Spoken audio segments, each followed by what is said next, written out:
Welcome back to the deep dive. Today we are opening up a file that feels a little different. It does. Usually we look at tools that make work faster. Today we're looking at a platform that claims to make capital smarter. We're talking about the future of M&A through the lens of a platform called Synergy AI. And not the someday maybe future. This is the 2026, it's happening in the boardroom right now, That's future. And yeah, it's a fascinating time to be looking at this space. If you're a partner at a PE firm or sitting on an investment committee, you are living through a massive paradox. A paradox, how so? Well, on one hand, you have record levels of dry powder. Yeah. There are literally trillions of dollars just sitting there waiting to be deployed. Right. But on the other hand, deal makers are absolutely drowning in noise. I hear this all the time. The problem isn't a lack of money. It's finding the right place to put it without spending 6 months digging through, haystacks of bad data. Precisely. It's what the industry is calling the intelligence gap. The friction isn't capital anymore, it's latency. The time lag. It's the time lag between getting information and having the speed to conviction to actually make a move. And the documentation we have today positions Synergy AI as the solution to that. Okay, I have to stop you there, because every time I hear AI and finance, my alarm bells go off. I picture, a chatbot just making up a balance sheet. A hallucination, yeah. Yeah. But the source material here, their process blueprint and strategic sales playbook, they seem to be pushing back on that chatbot narrative pretty hard. They are, and honestly, that skepticism is healthy. If you're managing billions, you should be skeptical. But Synergy AI isn't positioning itself as just a database or, like, a wrapper for ChatGPT. They call it an operating system for capital. That's a heavy title. Operating system implies it's running the show, not just acting as a calculator. And that's the key distinction. We're talking about a system designed to be a thinking partner for the investment committee. Okay. So our mission today is to unpack what they call boardroom mode. Okay. So how does a piece of software go from just simple automation to actually thinking like a senior M&A partner? Well, let's follow the life cycle of a deal. It all starts with sourcing. The hunt. Right.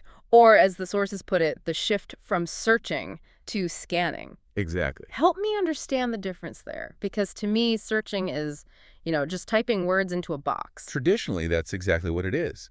You're a partner. You're searching by SIC codes, NAICS codes. You type in software, Belgium, revenue 5 to 10 million. It's a keyword game.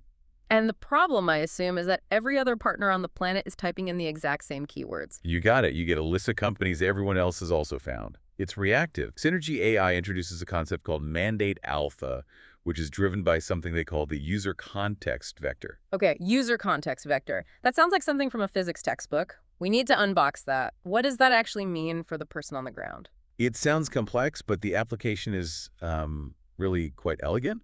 Instead of keywords, the partner inputs a sourcing thesis. The AI builds a mathematical profile of what the firm actually likes, their flavor, their strategy. It uses semantic inference. So it's reading for meaning, not just matching characters. Correct. Let's look at a specific example from the blueprint. Instead of just software companies, you might tell the system, find me Belgian B2B SaaS companies in HR payroll automation with low churn. Okay, but here's the issue. A lot of private companies, their websites are terrible. They might not explicitly say SaaS or B2B. A normal search engine just misses them. Right, and that's the inference part. This system analyzes the business model. It reads the websites, the filings, the press releases, and it understands what the company does, even if the keywords aren't there. So if a company sells monthly recurring payroll solutions, the AI knows. It knows that means it's SaaS, even if the word SaaS isn't on the page. So it finds the hidden gems. Exactly. But the sources mention something even more aggressive here about signals. Yeah, I saw this. It's not just looking for companies that fit a profile. It's looking for companies that are about to crack. Traction anomalies and life events. This is where it goes from being a library to being a detective. It monitors legal filings, court records, even obituaries. Obituaries. That seems, well, pretty dark. It is morbid, no doubt. But in the world of private family businesses, these are liquidity events. If a founder is going through a messy divorce or passes away, that company might be coming to market soon. And Synergy AI spots that signal, that life event, before anyone even hires a banker. Exactly. So while your competition is waiting for a pitch deck to hit their inbox in 6 months, this system is telling you, hey, a situation's developing over here. Go call them now. Oh, That is a fundamental shift. It moves from searching a static database to proactively scanning reality 2047. It's creating a proprietary pipeline of companies that aren't even for sale yet. All right, so let's play this out. We found a target, the signals align. Now, this is usually where the bottleneck happens, right? You hand it to a junior analyst who spends a week Googling to see if it's real. And according to the playbook, senior partners waste about 35% of their time on that low-value screening. It's a huge drain. It burns out the associates. So this is where the deal qualifier module comes in. Right. They call it an AI defense analyst. I loved the terminology here. It says it renders an executive verdict. Yes. That phrasing matters. It's not just summarizing. It will literally say go with caution or pass. But the most critical part, and this addresses that fear of hallucinations, is the verification layer. Grounding with Google search. Grounding. It anchors the AI to reality. So let's say a pitch deck claims we are the market leader in logistics software in France. Okay. A generic AI might just nod and say, okay, noted they're the leader. Synergy AI goes out to the live web. It checks market share data, competitor sites, user reviews. And if the data doesn't back it up? It comes back with a citation and a flag. It protects the partner from pitch deck inflation. There was a great analysis of a company called Deal Suite in the docs that really nailed this for me. Right, I saw that. Deal Suite is a real leading platform. But the AI didn't just give it a rubber stamp. No, it came back with a verdict of go with caution. Or why caution if they're a leader? Because the AI flagged specific risks. Limited public financial transparency and intense competition.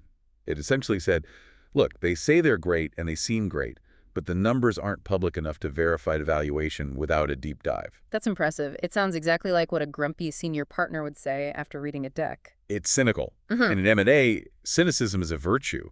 It's not just regurgitating marketing fluff, it's challenging it. So we've qualified the deal, we have conviction. Now comes the hard part. The part that keeps everyone up at night. Facing the investment committee, the IC. The dreaded IC meeting. This is usually where the late nights happen. The pillows fix emails at 2 a.m. because the model broke. The modeling and documentation phase. This is where Synergy AI flexes its Synergy quant muscles. Think of it as an AI sandbox. The source material calls it the confidence mode, which implies it's not just about math, it's about how you feel walking into that room. That's it. It builds fully fledged LBO and DCF models. But the cool part isn't just building the model.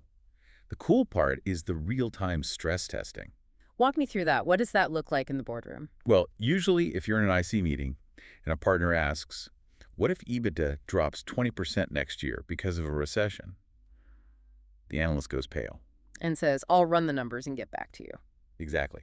And the momentum of the deal just dies right there. With Synergy Quant, the partner can just speak to the model, simulate a 20% EBITDA drop. And it calculates the runway breach date instantly. Instantly. It updates the model in real time. It turns the IC meeting from a grilling session into a dynamic strategy session. And then, and I think this is my favorite feature, just for the sanity of the junior staff, there's the boardroom generator. The 100-slide confidential information memorandum, or CIM, the bane of every associate's existence. It claims to solve the version mismatch problem. I feel like we need a moment of silence for everyone who's ever pasted an Excel chart into PowerPoint, changed the Excel, and forgot to update the PowerPoint. And then looked like an amateur in the meeting when the numbers didn't match. Synergy AI links them. If the model changes, the deck changes. But more importantly, it turns that raw data into a narrative. It frames the vision and discipline and the economics for you. It writes the story. Okay, let's pivot to something the sources highlight as a premium differentiator. Because if you're selling to Tier 1 banks and mega-cap PE, being smart isn't enough. You have to be safe. This is the sovereign cluster. Which sounds like a secret society in a spy movie. It does, doesn't it? But it addresses contamination risk. Big banks don't fear AI because it's smart. They fear data leakage. They're terrified that if they put proprietary deal data into a model, the model will learn from it and accidentally share a secret with a competitor. Like, hey, did you know firm A is looking at buying company X? Yeah, that would be a career-ending event. Catastrophic. So the sovereign cluster offers on-premise or private cloud deployment. It effectively air-gaps the intelligence. It ensures the AI learns for you, but never from you to share with others. And part of that security layer is the fraud sentinel. This isn't just cybersecurity. No, this is deal security. It's forensic accounting on autopilot. Before closing, it performs checks for shell patterns, registry mismatches, sanctions violations. It even checks for ESG controversies that wouldn't show up in a financial report. Give me an example of an ESG controversy a spreadsheet would miss. Well, imagine a company has a pristine balance sheet, great margins. But the AI scans local news reports in, say, a foreign language and finds allegations that they're dumping chemicals in a river or facing a massive labor lawsuit that hasn't been filed yet. Or that the CEO appears on 50 other corporate registries for companies that don't seem to exist. Exactly. Shell patterns. It flags these things immediately. It's basically doing a full background check on the entire corporate entity before you wire the money. There was also a mention of legal automation here. Not just drafting, but reviewing against a playbook. This is huge for speed. Every firm has its negotiation playbook, standard terms they accept. The AI reviews NDAs against that playbook. So if the counterparty gets sneaky and asks for a 24-month non-solicit? And your firm standard is strictly 12 months, the AI flags it as off-market before a human lawyer even opens the file. It's playing defense. It lets the high-paid partners focus on the weird stuff, the nuanced stuff. This brings us to what I think is the most profound part of this whole ecosystem, the data moat. That's the long-term play. Yeah. This is where the strategy shifts from just buying software to building an asset. The sources talk about a triage log. Explain that to me, because triage sounds like a hospital term. Well, think about how it works today. An associate looks at a company, sees something they don't like, margins are too low, founder has a bad reputation, and they just close the tab. And that knowledge is gone, just evaporated. Right. The partner never knows why it was rejected. 5 years later, another associate does the same work all over again. Synergy AI records the reasoning for every single rejection. It builds a permanent institutional memory. So it captures the no. It captures the why behind the no. Mm-hmm. Over time, the AI learns your firm's specific taste. It creates a proprietary knowledge graph that your competitors cannot replicate because they don't have your rejection history. That's fascinating. So two firms could use the exact same software, but after 5 years, they'd have completely different AI models. Completely different, because firm hates high capital expenditure businesses, and firm B loves them. Their models drift apart. They become hyper-specialized. That is the moat. You aren't just buying a tool, you're training a digital partner. This leads to the Iron Man analogy from the sales playbook. I love this analogy. It's perfect for explaining this to employees who think that robots are coming for their jobs. The idea is that the AI isn't replacing the pilot. It's the suit. It handles the 80% of grunt work, sourcing, screening, drafting, checking for fraud. So the senior partner can focus 100% on the purely human work. Negotiation, relationships, shaking hands. Precisely. You don't pay a senior partner $500,000 to format PowerPoint slides. You pay them to look the other CEO in the eye and close the deal. This frees them up to do exactly that. So if we synthesize all of this, Synergy AI isn't really selling software, are they? No. The source material is very clear. They are selling time and conviction. In the agentic age, which is their term for this next era, the winners won't be the ones with the most data. Everyone has data. We're drowning in data. Right. The winners will be those who can synthesize that data into alpha the fastest. It's about acting on verifiable truth, not noise. And doing it before the competition even knows the company is for sale. It's a compelling vision, but it does raise a massive question for the industry, doesn't it? It does. It fundamentally changes the valuation of the firm itself. Because traditionally, the value of an M&A firm was the partner's Rolodexes, who they knew. But if the brain of the operation is the AI model, if the AI knows your strategy better than you do, and it remembers every deal you ever rejected, then the firm is the model. If the partners leave, but the model stays, the value stays. That is a wild shift in power dynamics. And conversely, what happens to the firms still relying on static databases and junior analysts scrolling through LinkedIn? I think we both know the answer to that. They get left in the information age while the market moves on. It's adapt or die. A sobering thought. Well, that's all for today's deep dive into Synergy AI and Boardroom Mode. Thanks for listening.